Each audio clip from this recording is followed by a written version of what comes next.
Hey guys, good morning. Today I want to share out of 2 Samuel. We're still studying the life of David here. And in 2 Samuel chapter 8, God makes it a point to show us that David is on top of the world. I mean, he's made it finally. God was always with him. That was evident from a very young age. But as he was going through his trials, especially becoming king, the present king Saul at first liked him and then hated him and sought out to kill him. David ran for his life. He was a fugitive for many years. It got bad for David.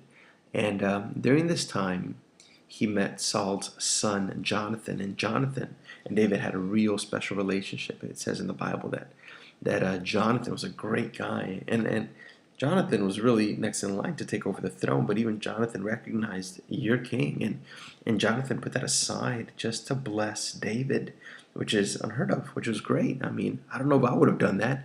If I would have known hey, I'm right, to take over, I'm going to be king next. But Jonathan recognized that it was David. Jonathan risked his life for David and really invested into David.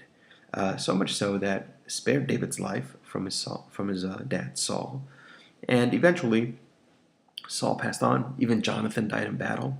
David became king, and in chapter 8 it lists all of these exploits and really just wars and people that David conquered to establish his kingdom.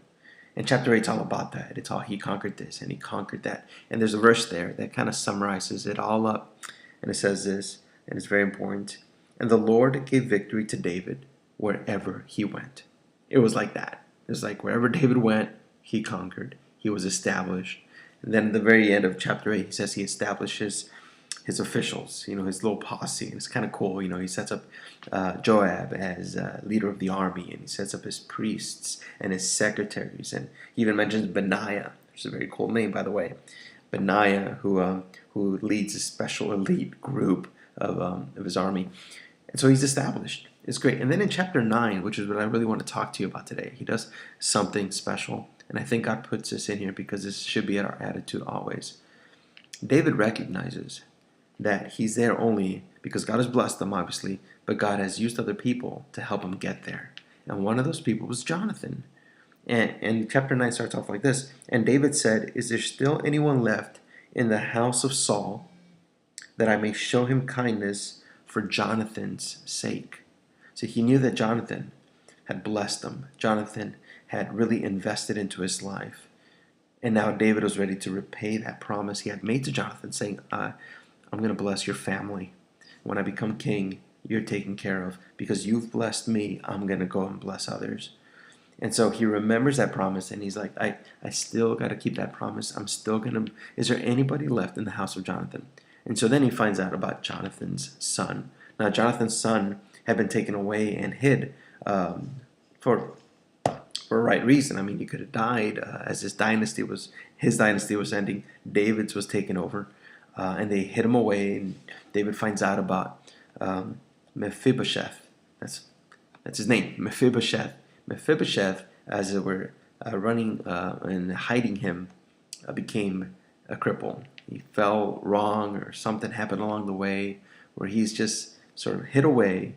Life's not going very well for him. But David makes a point to seek him out. And obviously Mephibosheth is scared when he finally meets David. He falls on the floor and he's like, I don't even know what I'm doing here. Are you going to kill me? What do you want? And then David says, do not fear, for I will show you kindness for the sake of your father Jonathan. And I will restore to you all the land of Saul your father. He's really blessing him.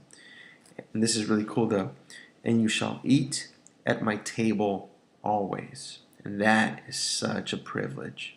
See, David not only just wanted to give him a handout, he brought him into his life because he recognized that the only reason he was there is because his dad had blessed him that way.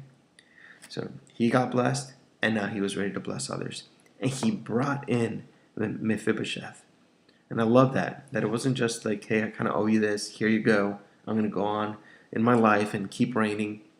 He brought him up into his dinner table, which is a very intimate setting for a king. You don't just get to do that. And he said, always. You are going to be a part of my life. And that's just fantastic. And I think that shows us is that we should also recognize that other people have blessed us. That the only reason that we're at a certain place in our life is because other people have invested into us. Now, you might have not made a promise to bless that person's lineage or anything like that, but you should recognize that once other people have blessed you, it is your job to go out, just like David was still seeking. Is there anybody else left in the house of Saul that I could bless? You should be having the same attitude. I should be having the same attitude of, is there anybody else that I now, within my means, within my resources, within my life, is able to just bless other people, to share? Who is your Mephibosheth? Who's a guy that is just outside? He's no value to you. He's not gonna bless you in any certain way, or you're gonna gain anything from it. He's just a guy from the outside, but you go out of your way and say, you know what? It is right that I do this, that I bring you in, and somehow through your encouragement, just going alongside in conversations, any way you could bless, any way you could share, that you bring them alongside and bless your Mephibosheth. I think it's right that we do this, and I think that's what God shows us is in 2 Samuel chapter 9. You guys have an awesome day. God bless you.